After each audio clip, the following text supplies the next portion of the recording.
Doctor صاحب یہ تو ظاہر ہے اگین وہی بات جو آپ نے تمہیدی گفتگو کی، میرا خیال ہے یہ کرکس ہے کہ ہم کرامات کی جو گفتگو کر رہے ہیں اس میں لوگوں کو یہ بات سمجھ آنا نہیں چاہیے کہ اللہ تبارک و تعالیٰ جو ایک سرٹن ٹائم پہ، ایک سرٹن موقع پہ، ایک سرٹن جگہ پہ یا ایک سرٹن سیناریو میں جو ہے وہ ایک سرٹن طاقت اپنے سرٹن بندوں کو عطا کرتا ہے تاکہ وہ جو سرٹن فتنہ اٹھتا ہے یا اٹھا ہے اس کو جو ہے وہ سرٹنلی جو ہے وہ ختم کر دیا جائے. بڑا یہ سمپل سا مطلب فینومینا ہے. اب آئیے ذرا جوانی کی ہم بات کرتے ہیں خاص طور پہ. یعنی ایک طرف یہ ہے کہ ظاہر ہے آپ نے جو اپنے ظاہری علم کے ذریعے سے جو زمانے کے اندر فتنہ بپا ہے اس کو ختم کرنا ہے، اور دوسرا اگین وہی بات کہ اپنی کرامات کے ذریعے سے جو ہے لوگوں کو اللہ کے دین کی طرف لے کے آنا ہے. بتائیے ذرا. جی جنید صاحب بہت اچھی بات آپ نے کی. دیکھیں میں سمجھتا ہوں آج بھی ایک فتنے کا زمانہ ہے.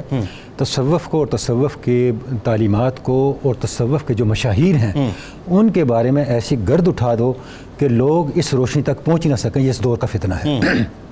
گزارش ہے کہ جب ہم تصرفات کی بات کر رہے ہیں صوفیاء کی تو سمجھنا چاہیے کہانیاں نہیں ہیں. یہ کیا ہے؟ یہ ان کے کردار کی روشنی ہے جو سوسائٹی تک پہنچتی ہے، اور سوسائٹی میں یقین پیدا ہوتا ہے کہ یہی اصل کردار ہے جس کو اختیار کیا جانا چاہیے. حضور غوث ثقلین سیدنا شیخ عبد القادر جیلانی کی مجلس میں بار بار غوث ثقلین کہنے کا ایک سبب یہ بھی ہے. حضرت علامہ اقبال نے ایک جگہ اپنی نثر میں حضور غوث پاک کا ذکر کیا اور غوث ثقلین شیخ العرب والعجم کہا کہ کیا. اچھا میں یہ عرض کرنا چاہ رہا ہوں کہ جب آپ کی مجلس میں ایک صاحب نے، ایک سائل نے آپ سے سوال کیا اور پوچھا حضور اللہ نے آپ کو اتنے تصرفات عطا کیے ہیں، اس کی بنیاد کیا ہے، اس کا سبب کیا ہے؟ آپ نے فرمایا اس کا ایک سبب ہے، وہ ہے راست بازی. میں نے کبھی بے خیالی میں بھی اور مزاح میں بھی جھوٹ نہیں بولا. یہ شان ہے حضور غوث پاک کی کہ آپ کا جو صدق ہے. اچھا اب آپ دیکھیں، اب آپ کو سمجھ آئے گی جو آپ نے فرمایا کہ میں ذات رسالت مآب صلی اللہ علیہ وآلہ وسلم کے نقش قدم کا پیروکار ہوں. واہ. حضور کا سب سے بڑا وصف کیا ہے جو آپ کے آنے سے پہلے جس کو لوگوں نے آپ کے اعلان نبوت سے پہلے تسلیم کیا؟ وہ آپ کا صادق ہونا ہے. وہ فیضان بارگاہ نبوت سے عطا ہوا حضور غوث ثقلین سیدنا شیخ عبد القادر جیلانی کو. اور آپ فرما رہے ہیں میرے سارے کمالات اور سارے تصرفات راست بازی کا ثمر ہے. کرامت اور کریکٹر جڑا ہوا ہے. واہ. دیکھیں بات یہ ہے اب ساری زندگی کیمسٹری پڑھتے رہیں ٹھیک اور اس سے ایسی میڈیسن نہ بنا سکیں جسے شفا ملے، اس کا فائدہ کوئی کچھ نہیں.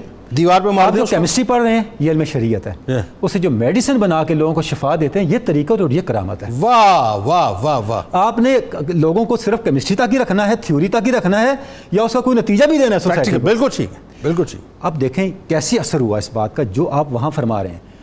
ابتدائی زمانہ ہے آپ کا، آپ سفر کے لیے نکلے ہیں اور والدہ نے آپ کو کچھ راستے کے لیے خرچ کے لیے کچھ سرمایہ دیا اور ہمیں بیٹا کبھی جھوٹ نہیں بولنا.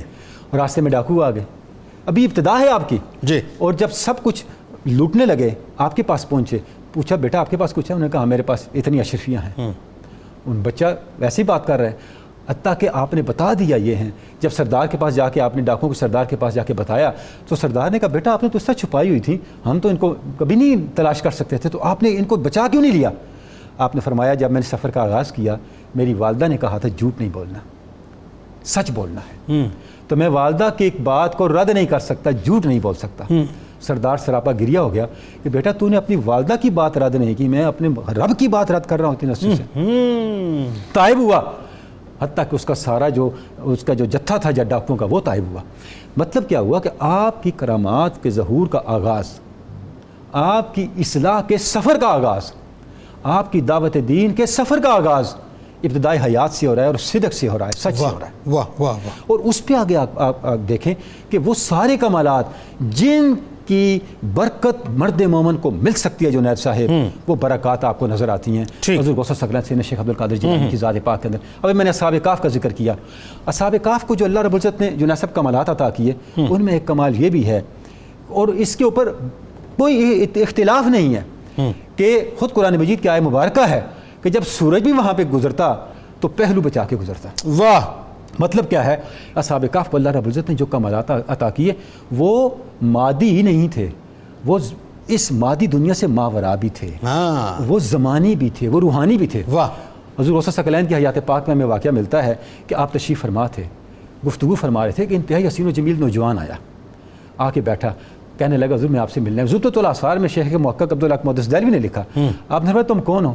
اس نے کہا حضور میں رجب ہوں، میں ماہ رجب ہوں. اچھا. میں آپ سے ملنے کے لیے آیا ہوں. واہ. اور آپ کو بشارت دینے کے لیے آیا ہوں اس میرے آنے کے دوران، اس ماہ رجب کے دوران یہ برکات سوسائٹی پہ، مسلم معاشرے پہ ہوں گی۔ واہ، آپ نے فرمایا وما منہا شہور او دہور تمر و تنقضی اللہ تعالی، وہ کون سا دن ہے، وہ کون سا مہینہ ہے جو آنے سے پہلے میرے پاس نہیں آتا اور مجھے نہیں بتاتا کہ کیا ہونا ہے۔ واہ واہ واہ، یہ شان اللہ نے عطا کی، یعنی وہ سارے کمالات جو سابقہ امتوں کے اولیاء کو فردن فردن عطا ہوئے تھے، واہ، اللہ نے اس امت کے اولیاء کو عطا کیے، اور واہ، اس کا ایک جامع نقشہ آپ کو نظر آتا ہے ہاں، حضرت غوث ثقلین سراپا، عبد القادر جیلانی کی ذات سبحان پاک اللہ، کے سبحان اللہ۔